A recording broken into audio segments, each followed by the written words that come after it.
Savannah, what kind of person doesn't know how to put gas in a car? It's a hybrid. That doesn't mean that it doesn't take gas. We had only been married for 6 hours, and here we were, sitting stranded on the side of the road, having our first real argument as a married couple. We decided to save money on our honeymoon by driving, but here we were in the middle of the night, in the middle of boondock nowhere, Tennessee, on the side of a mountain, broken down. No cell phone, no Wi-Fi, no OnStar. Somehow I started hearing my grandfather's words echoing in my head, but I didn't have time for that. We were stranded, and I had to find a way to get us home. Welcome to Paranormal Nightshift, your fan stories told here. What did Savannah and James come across that late night? James stood outside in the dark next to the cheap hybrid rental car that his wife had gotten from Enterprise. They were stranded, and there was nothing he could do. They hadn't seen a car drive by in what seemed like hours, but the best they could think of was flag down the next car that passed by. Maybe they could help. Finally, in the distance, he saw headlights. Standing in the middle of the road, James flagged down an old farm truck and asked if they could help. "Looks like you're out of gas there, Sonny," the old man said to James. "I can go get you some, but you never can be careful this day. I'm gonna have to drive back to you. Y'all stay here with the car." Sounded like a scam, and after a little bit of an argument with Savannah, we agreed. What other option did we have? I'll give the guy $10. Maybe he'll drive to the gas station and come back. Other than that, I don't have anything else to do.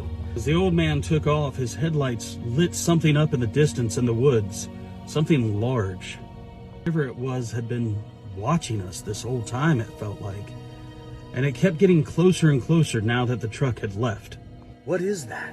Be quiet, Savannah. There's something out there, and it's watching us. People don't understand how dark it can really be. When you drive up into the mountains away from manufactured light, the moonlight's all you have, and tonight, we didn't even have that. Whatever was out there was watching us, and it knew we had nowhere else to go. "I'm frightened," Savannah said. James was scared too, but he knew he had to be brave for his new bride, and then it happened. Bam! Bam! Bam! The car must have moved what felt like 20, 40, 50 feet up the road. Something had pushed the back of the car as hard as it could.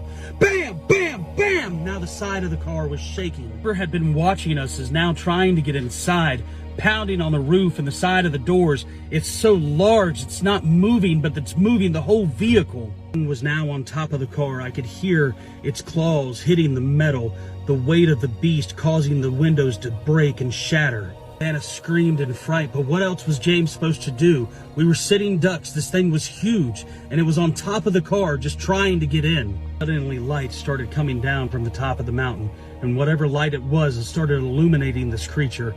A large, dog-like beast, larger than anything I had ever seen before. It looked like a werewolf. It must have been 7 or 8 foot tall. Its head and its fangs were so large, like nothing I had ever seen before.